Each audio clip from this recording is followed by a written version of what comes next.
We are live.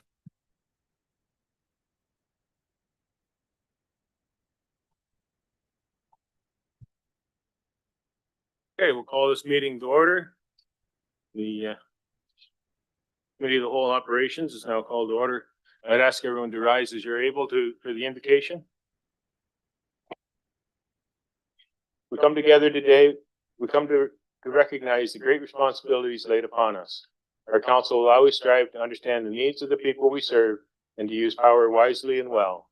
Our purpose is to establish and maintain a city of prosperity and righteousness where freedom prevails and where justice rules. Let us also not forget those who serve our community and who are no longer with us so that we can continue to do the work we must in their memory. Thank you. Be seated.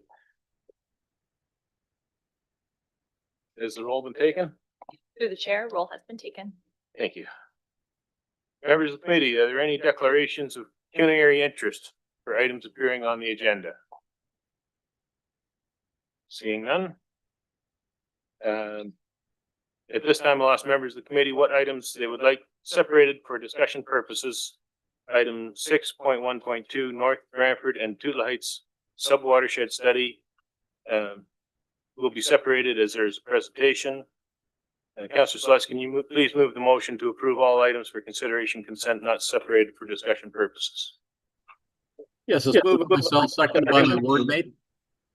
Councillor Caputo, that all items are contained within the consideration consent 6.1 and 6.2 not separated for discussion purposes be approved.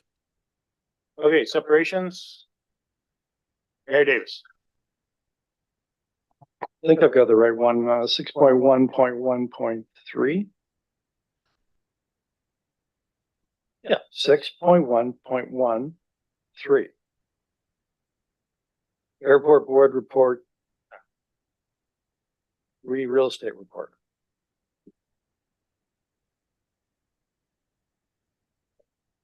Okay. Other separations? Councilor McCreary. Did I hear 6.11 in its entirety or just the subset? Just the subset. Then let's make it the entire item, please. Yeah. Okay. Other separations?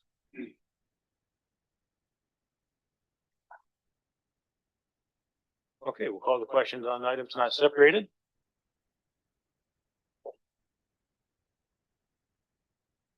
Once the titles of the items we're voting on are read, please. The items subject to the vote are as follows. Item 6.2.1, possible changes to the blue box collection regulations, and item 6.2.2, the minutes.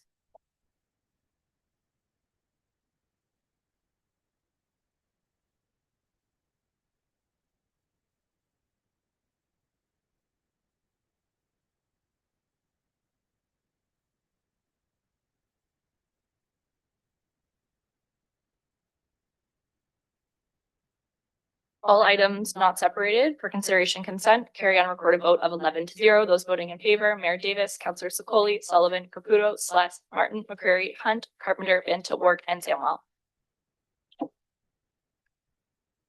Okay, we have no delegations and one presentation. I'll ask Jennifer Elliott, Director of Engineering Services, to come forward to speak to item 6.1.2, North Brantford and Tootla Heights subwatershed study. In 10 minutes. Thank you very much, Councillor Martin. Good evening, everyone. Jennifer Elliott, Director of Engineering Services. So good evening, Honorable Mayor Davis, esteemed ward councillors and residents of Brantford. Before you tonight is report 2025-400 for the North Brantford Tootla Heights subwatershed study. The city of Brantford is a rapidly growing municipality with a 2021 census population of approximately 105,000 and estimated to grow exponentially over the next 30 years. During the 2017 boundary adjustment with the County of Brant, the city acquired approximately 2,700 hectares of land located in North Brantford between Powerline Road, County Road 99, and the Tootla Heights area between the Grand River and Phelps Road. So a subwatershed study, for context, it's a detailed investigation of a smaller area, so North Brantford and Tootla Heights, within a larger watershed, Brantford, to analyze water flow and how it affects the surrounding environment. So our subwatershed study was a multi-phase initiative to help with the city understand the environmental features of the area and plan for responsible development. It ensures that the growth is balanced within the protection of water resources, natural habitats, and community safety. Phase 1 was completed in 2020 and identified the existing environmental conditions of the area for protection and restoration. And phase 2 and 3 have now been completed, which includes detailed field investigations, updated hydraulic and hydrologic models, and developed a recommended subwatershed management strategy. So this subwatershed study, it's a key document that identifies our natural areas, aims to reduce flood risks, considers ecological health, protects the ecosystem and water quality, informs land use planning, supports sustainable infrastructure, and aligns with Brantford's long-term vision. So the areas of focus within the subwatershed study include primary, secondary, and tertiary areas within the northern expansion lands that are north of Powerline Road, between Paris Road on the west and Garden Avenue on the east, as well as the Tootla Heights area that's bounded by Mount Pleasant Road, the Grand River, Tootla Heights Road, Cockshut Road, and Phelps Road. So key points within the final subwatershed study include the environmental and technical analysis, recommended management strategies, natural heritage protection, and the implementation and monitoring moving forward.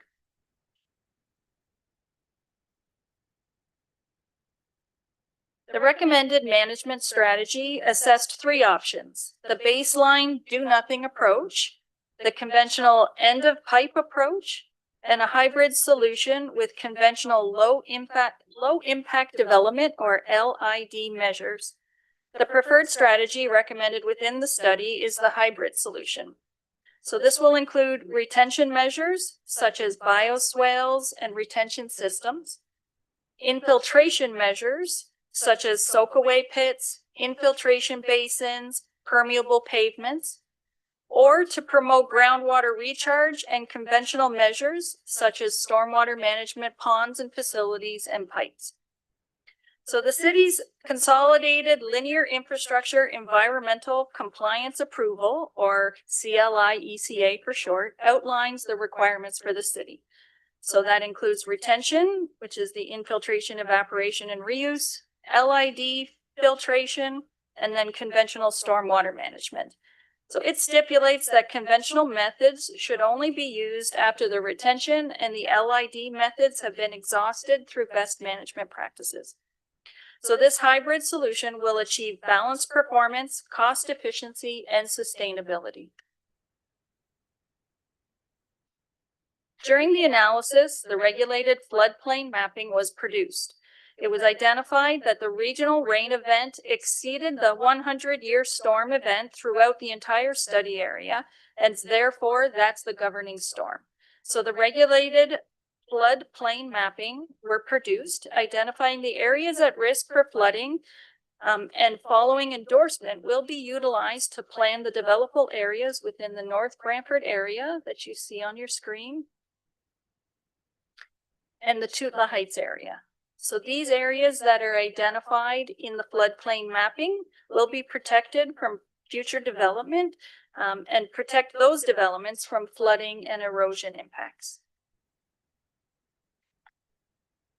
So the recommendation of this study is it establishes the science-based framework related to the environment to support growth, support safe, sustainable, resilient development. It provides technical foundation for land use and infrastructure planning, and the staff recommend the endorsement of the study and the floodplain mapping by City Council.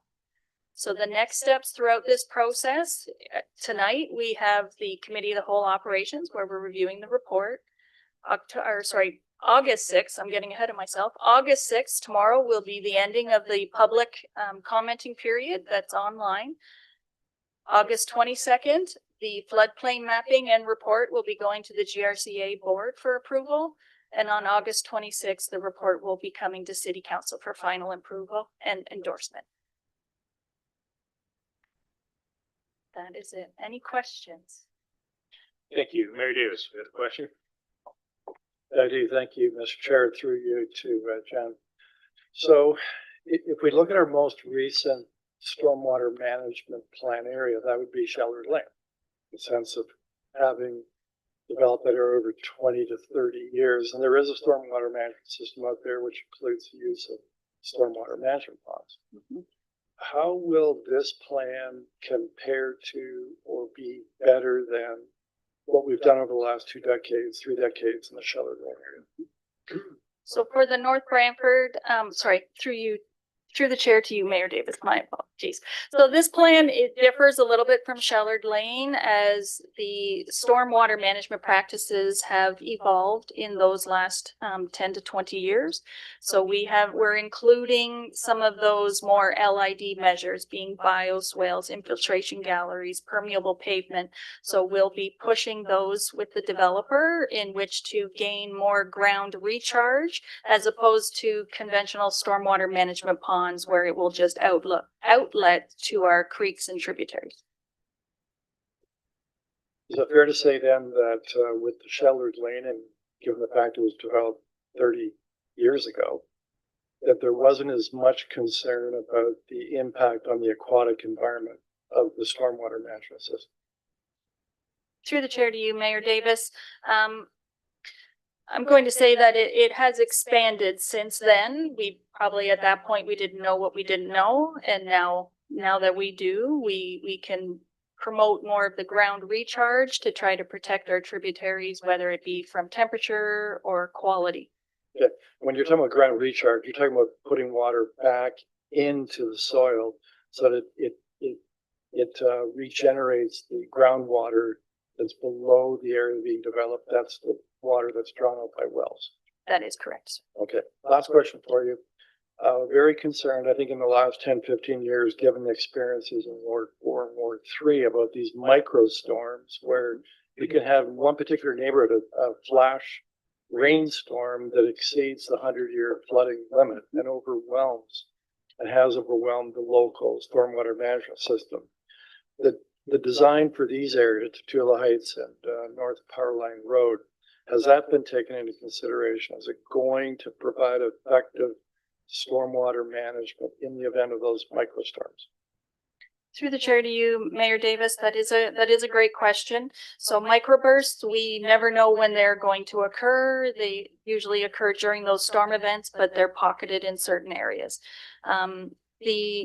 The development that will be going in these areas, as well as in North Brantford, the infrastructure there is designed as per the MECP for a 5-year storm. So with this sub-watershed study, it is looking at those tributaries to beyond that 100-year storm so that we aren't developing within those areas where the overland flow is supposed to go, be collected and travel down to the Grand River. So we do hope to protect the natural environment for those large storms.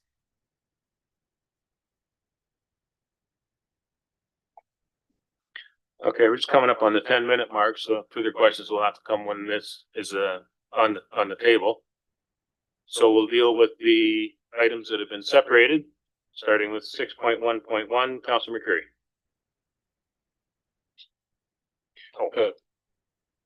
Oh, 1 second. Before we do that, we need to put these items on the table, and I believe Councilor Hunt, you have the motion to put these on the floor. I do. Sorry, moved by myself, seconded by Councilor Carpenter, that all items for consideration consent 6.1 and 6.2 separated for discussion purposes be approved. Call the vote. No? Oh. Councilor McCreary. Yes, let's discuss it before we vote on it. Yes, always a good plan, Mr. Chair.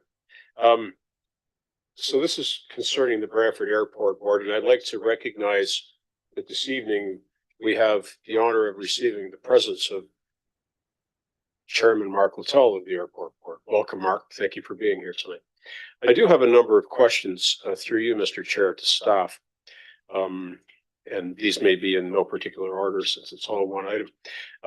My first question concerns the budgets that we're seeing before us tonight. They seem to be in two different formats. The one has an additional column which speaks to year to date, the other does not. Is that a result of direction having been given to the board to present the budget year to dates in a different format?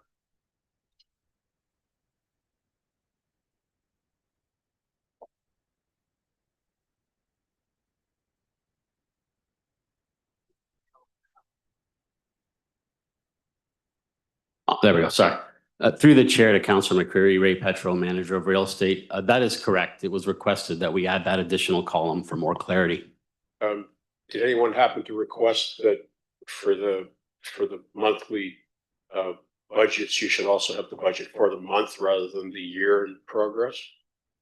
Through the chair, no, that was not requested. Perhaps the chair can take that under advisement since he's here, and it'd be certainly a lot easier to interpret with respect to that. With respect now to the gasoline, or rather, is it called aviation fuel? Yes, that is correct. The report references wait time, safety, and the environment. Do you know, perchance, Ray, what the wait times are sometimes for planes to be refilled? Yeah, so it really depends, of course, on the traffic, and traffic is dependent on the weather, but we can have some of our clients wait up to an hour for fuel. Okay. That would be about the same amount of time that one would wait to have your electric car recharged, I guess, if you're driving your electric car to the airport. There's no question about safety. What we do now is perfectly safe, right? Through the chair, it is, of course, but Okay. this identifies a safer way. And the environment, what we do now is environmentally conscious, right? Absolutely. So there's no danger to the public or the environment. Now, there's reference to a reserve account with respect to drawing money for budget overage. Do you know the current balance in that reserve account?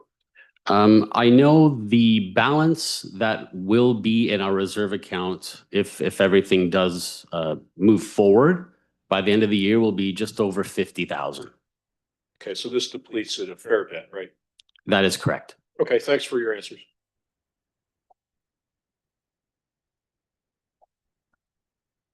Seeing no other members? Oh, Councilor Carpenter?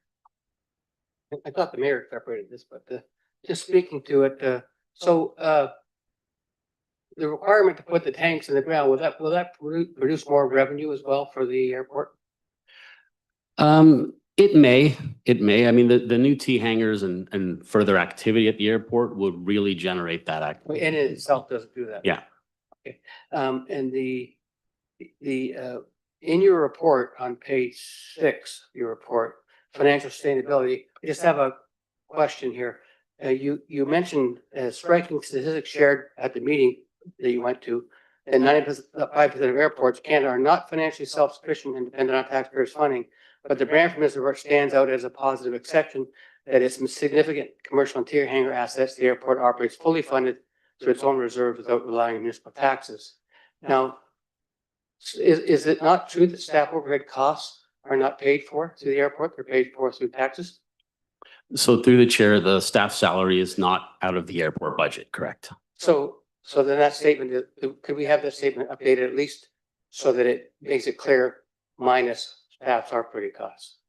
Yes, certainly. I can. Just to be clear, I would like to be clear in these statements, okay? And otherwise we are in pretty financial strong situation, and maybe when we get the other hangars done, we might actually be fully self-sufficient as a possibility, okay? You're asking for the county to pay for half of a capital upgrade. Could you understand? Can I understand why would we be asking another city or another entity that doesn't own the entity, the airport itself, or have any ownership interest in the airport, be requested to pay for half of a capital asset? So through the chair, the discussion came up at the airport board meeting, and it was an amendment that was made on the floor. And the idea behind it from a staff perspective is that the county generates a large amount of tax revenue from the airport. And the airport items that are identified in the report really speak to the safety of the airport and the safety of the aircraft coming in and out. And the county and other municipalities do benefit from the airport being in the county. But is there, so it's just only the county benefits by it, it's not like Cambridge or anybody else. And we have a situation anywhere else where someone pays for another entity's capital upgrades because they may benefit? Not that I'm aware of. All right, thank you. There it is. Thank you, Mr. Sheriff. So we're dealing with everything then, or 6.1. Okay. All That right. wasn't my intention, but that's the way things are going. Okay, so I want to talk about what actually Councilor Carpenter was just talking about, which is the third segment or section. Oh, I'm going to ask for a separate vote on the three items. Okay. All right, so why is this in here? It's a request to the county that it pay half the cost of certain improvements. First of all, I'd like to talk about what are those improvements? And those improvements do relate to improving the safety factor for users of the airport. The airport's used at night, and it depends very much on having an effective lighting system along the runways. So when you're landing, you can see where the runway is. Obviously, that's important.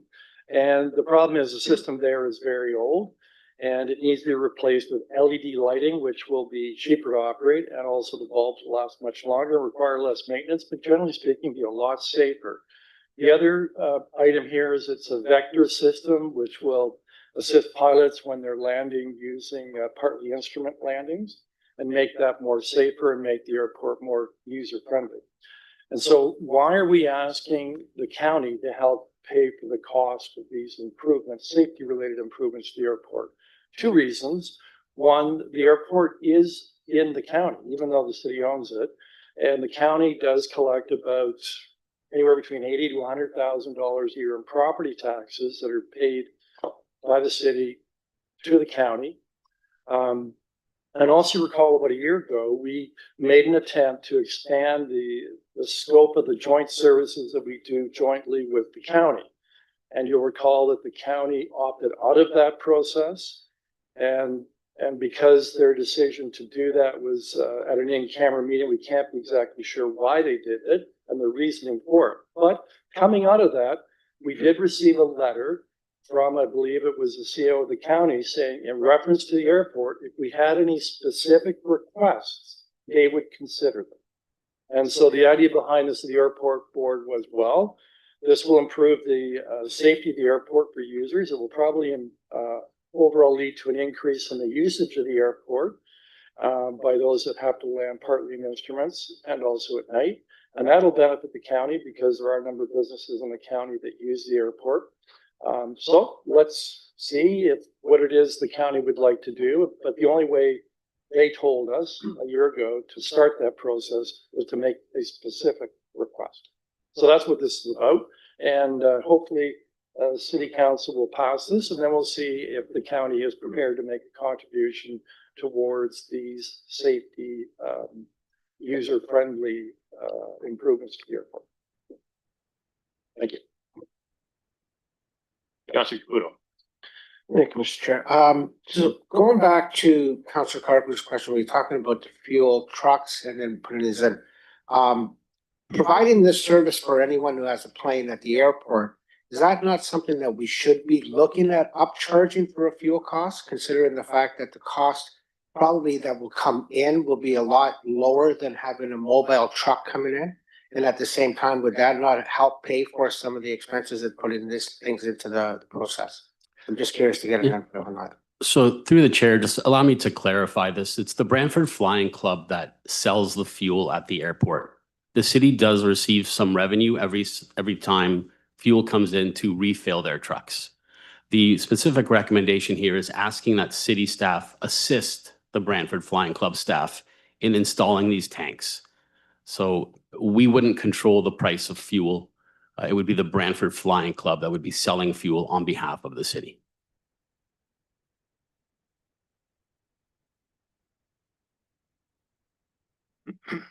And further to that, the in-ground tanks would be set up such that pilots could access them after hours with the credit card. So it would allow them to refuel their aircraft after hours, which hopefully will increase some of our fuel sales.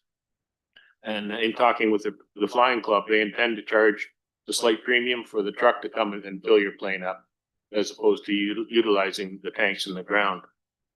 As for the county, they benefit from the economic development benefits of having an airport. And right now, all they're doing is collecting property taxes. They're not contributing at all. And as the mayor said, they've indicated that they might be interested in dealing with a specific project. And this is a project that makes landing safer at night in adverse conditions, which are more likely going to be the commercial operators that come into the airport to service companies in the area, not the recreational pilots. Recreational pilots like nice clear skies and sunny weather and good visibility. So it's something that probably won't be utilized by recreational pilots very much.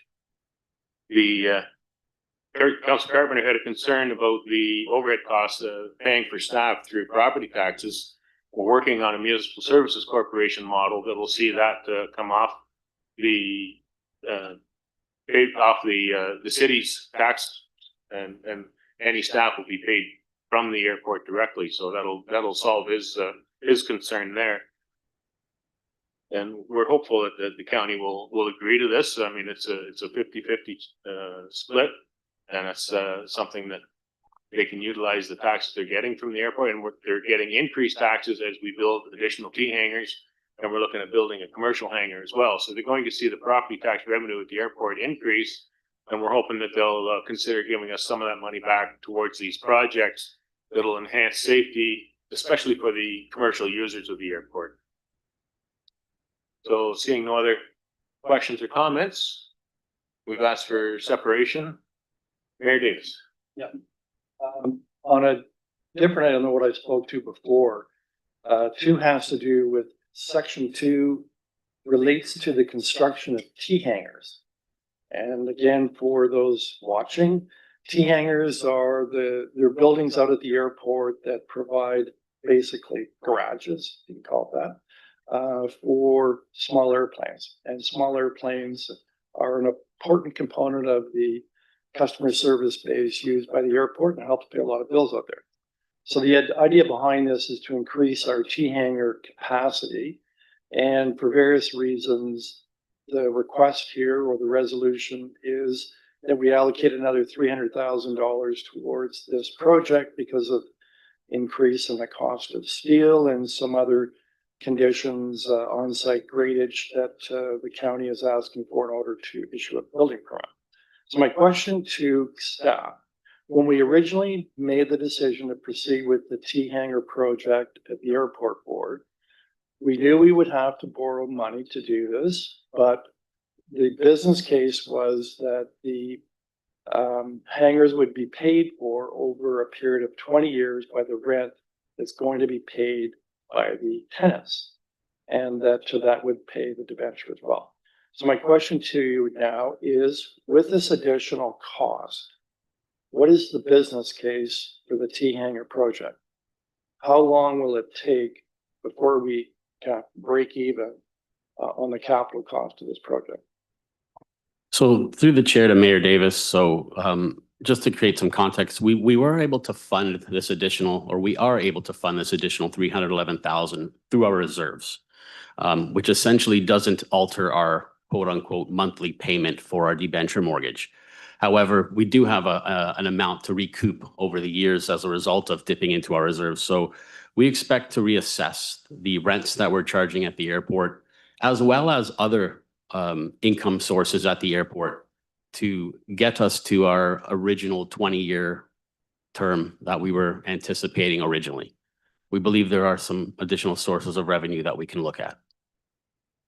Do I understand we're taking the reserve for this project from about $500,000 down to about 54,000? That is correct. All right, and so that's not a good situation to be in, because we want that reserve there for, in part, emergency repairs at the airport and other much needed maintenance projects that are important to maintaining the safety and the user friendliness of the airport. Is that not correct? That is correct. It's a fine line. We're running close to it. And so how long is it gonna take to replenish that reserve? I can't say for certain at this point until I look at what the potential rents would be once we're in and settled, and then the other sources of income as well. But I would anticipate over that 20-year term that we could recoup it without a huge impact to the overall 20-year term. It's fair to say, I mean, we're well down the road of constructing those T hangers. We really don't have the option to stop this project. That is correct. Okay, thank you.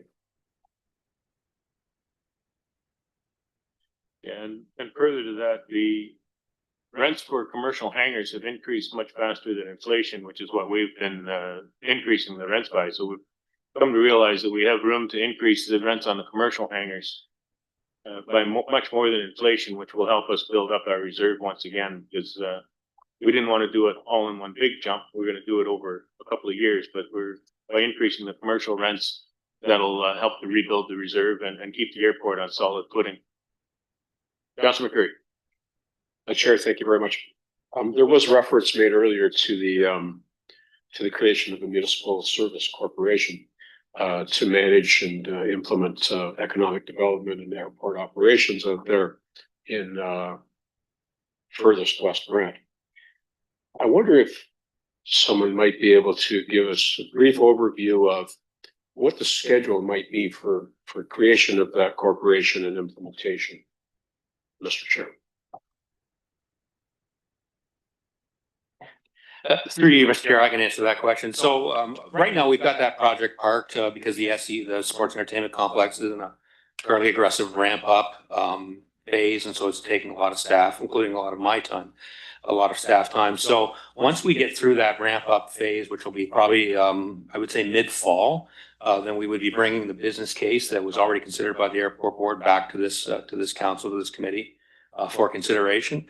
It would then require a public consultation period of about a month and a half, and then we would be probably, depending on how those two previous instances went, we'd be putting a shareholder declaration in front of council for approval.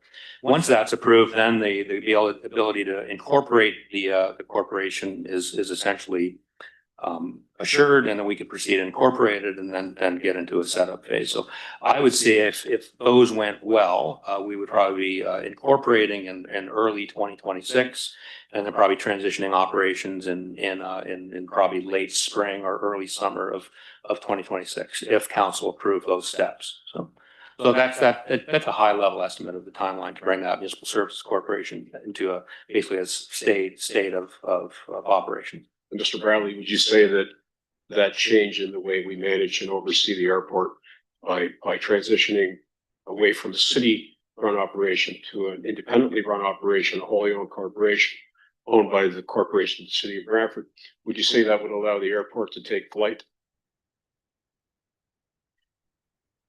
To the chair, yes. Councilor Carpenter. Thank you, Mr. Chairman. In the report, it also talks about a 20% contingency fund. Would that be normal to have a 20% contingency fund?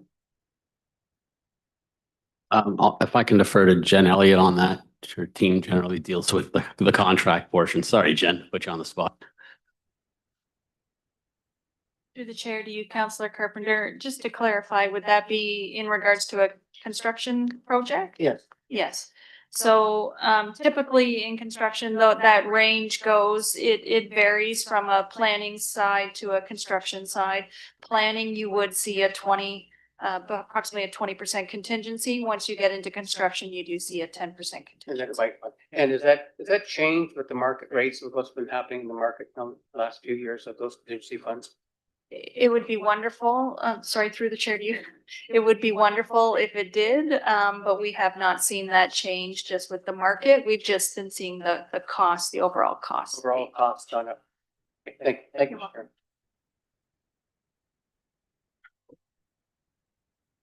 Yeah, and That point of order.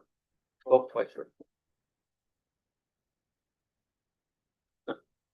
just to answer your question, the 150,000 of the 300,000 increase was because of tariffs on steel. Yeah, three speaking up.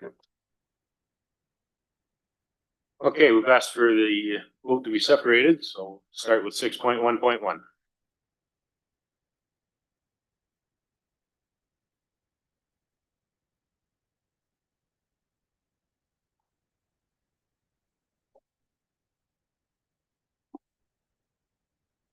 Item 6.1.1, item 1 carries on a recorded vote of 11-0. Those voting in favor, Mayor Davis, Councilor Sokoli, Sullivan, Caputo, Slash, Martin, McCreary, Hunt, Carpenter, Van Tilburg, and Samuel. Okay, 6.1.2, the airport board report, the increased cost of the T hangars and investigating construction of a non-airside building for Conestoga College.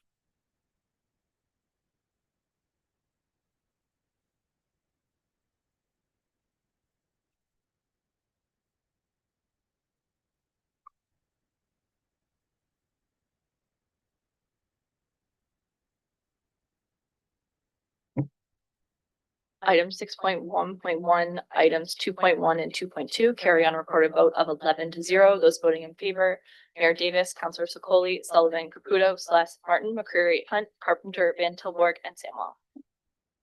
And 6.1.3, the request of the county for contributing to the cost.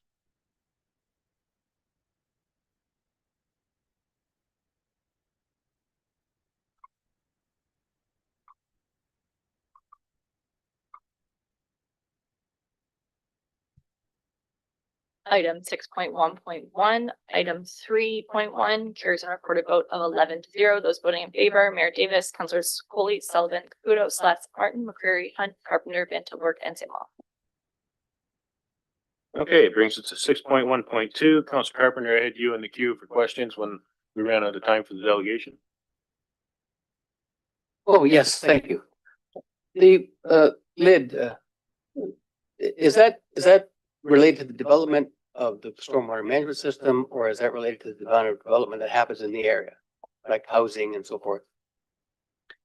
Through the chair to you, Councilor Carpenter, LID measures, so those are in the development, in the design of a development of a subdivision, to help reduce the amount of storage that you would need in a typical stormwater management pond.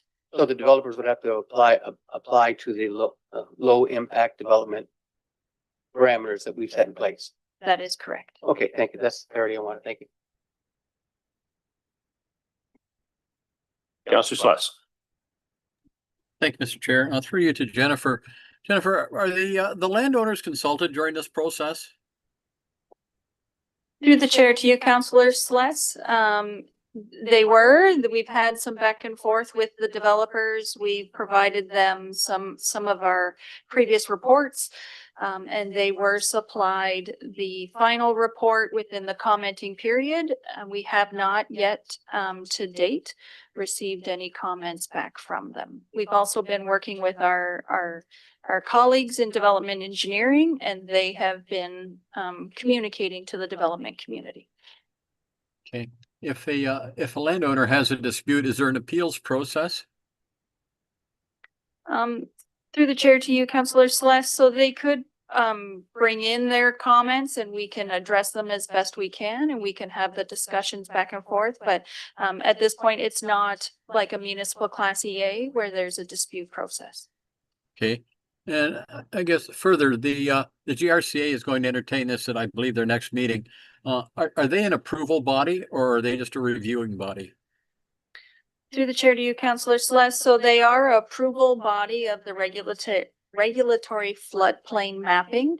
So we've had a lot of back and forth with the GRCA and to our consultant to further refine those maps to appease, to satisfy the GRCA. So from a staff level, they have reviewed them and they have accepted them, and now it is going to the board this month. Okay, and finally, if I could, Mr. Chair, through this process, have we gained or lost developable land? Through the chair to you, Councilor Celeste. So through this process and the newly updated floodplain mapping, we have lost a little bit of developable land up in the north area and Two Lights. Okay, you make it sound like it's an insignificant amount, or is it substantial? To you, it isn't substantial. There's a requirement there. Of course, a developer would like to develop the majority of their land, but we are here to protect that future development from any Yep. impacts. Sure. Okay, thank you. Thank you, Mr. Chair. Okay, Mayor Davis.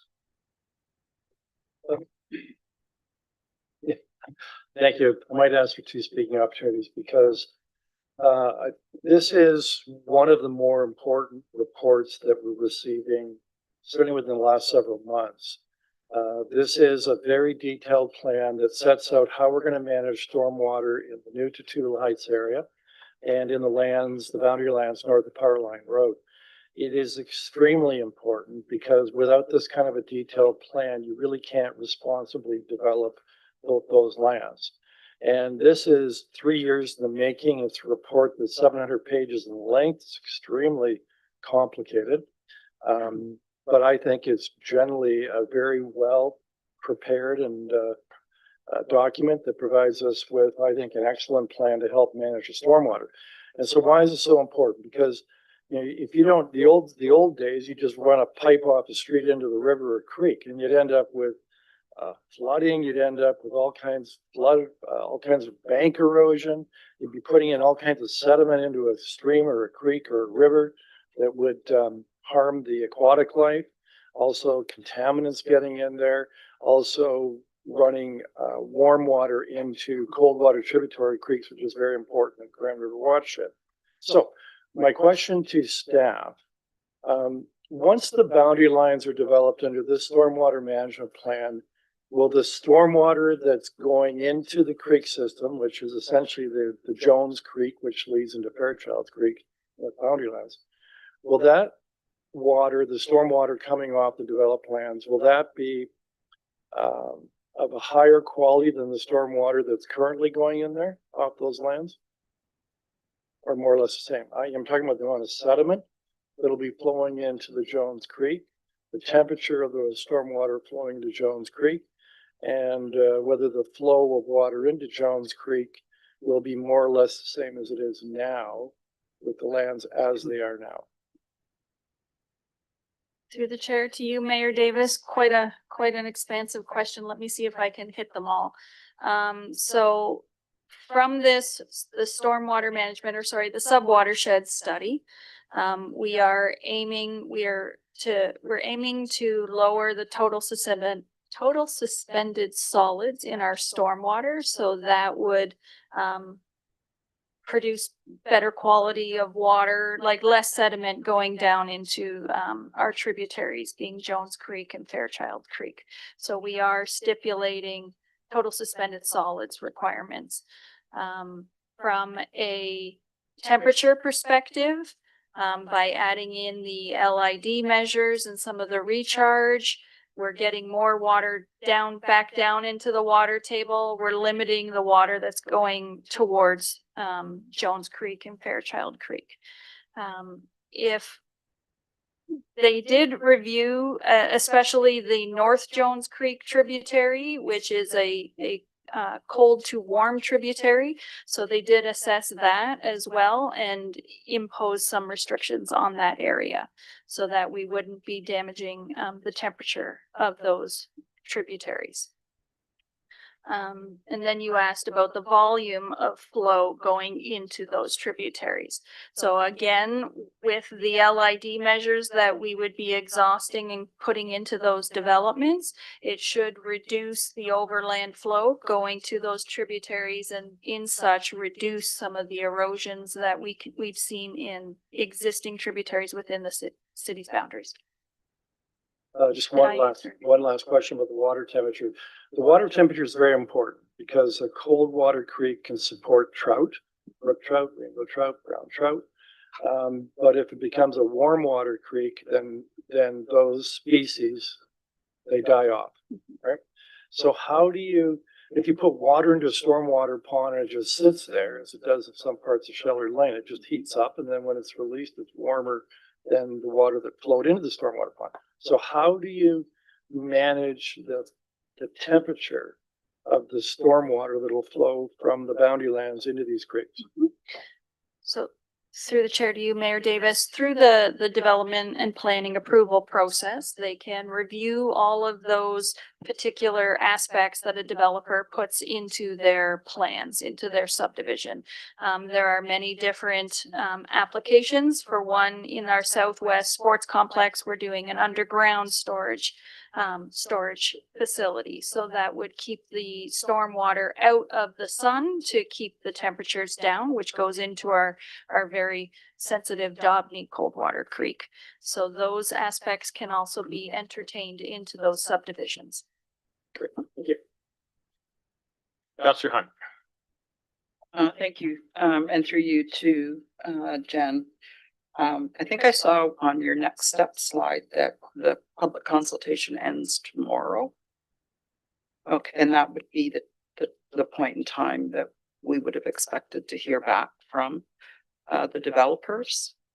So specifically the developers that are potentially losing part of their development land, we have no obligation to compensate them for that. If they're losing what they thought they were gonna develop. Through the chair to you, Councillor Hunt. So throughout the whole block planning process, the developers have been advised of the sub-watershed study that is coming towards them. So at this point in time, I do not believe that we would need to be compensating because they have been aware that we are assessing the sub-watershed study and their developable lands. They've been moving forward through their block planning process at their risk. Okay, thank you. Seeing no others, I have a question. I noticed on the map that showed the study area, it included sections of Ward 3 and Ward 4 that are already built up. Is there any recommendations coming out of this study to deal with the flooding that has occurred in those areas? To you, Councillor Martin. Excellent question. So the boundary did come into Ward 3, Ward 4. That's just because of the flow that comes into those tributaries. Those tributaries do flow to the north to Jones Creek and then out to Fairchild Creek. So we did identify some of those tributaries that needed to be protected. It won't have stormwater flowing back into Ward 3. Is it stormwater flowing back into Ward 3 now? To you, no, the gravitational, like the gravity and the direction of flow is going towards the north now. From There won't this be any watershed study. There won't be any changes in the existing built up area then? You are correct. Okay, thank you. Great. Mayor Davis. Thank you, Mr. Chair. Question to staff. So when I looked at the map of the watershed, now I'm talking about the boundary lands to the north, it looks like as much of the watershed is within the city as is in the county. I'm talking about the Fairchild Creek watershed. That is correct. Right. And so I would just make this observation, Mr. Chair.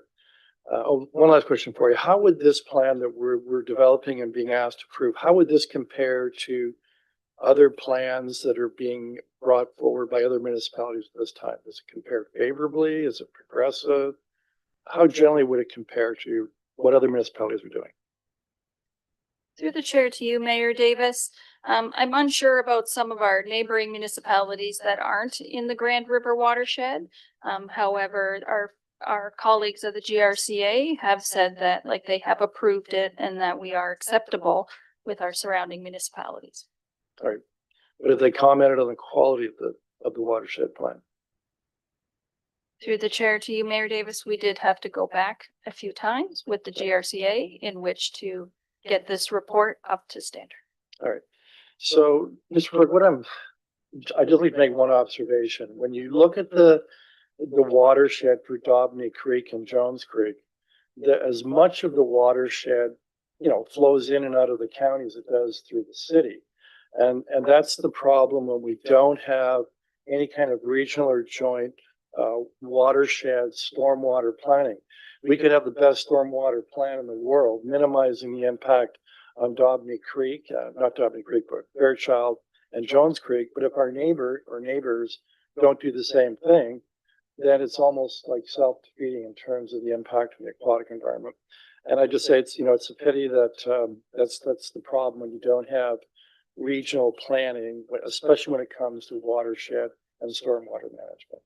Hopefully at some point we'll achieve that either through some kind of formal process or something that's done informally between the city and the county and other municipalities where we can be joint stewards of watersheds that straddle the municipal boundaries. Thank you. With that, we'll call the question.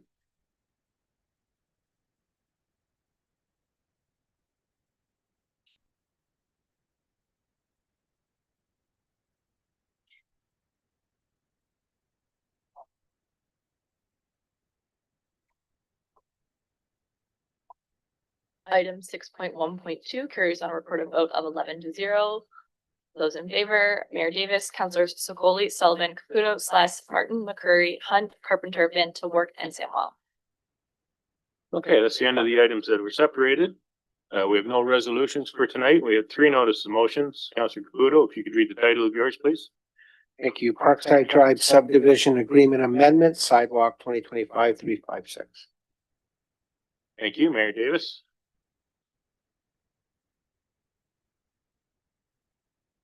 Yes.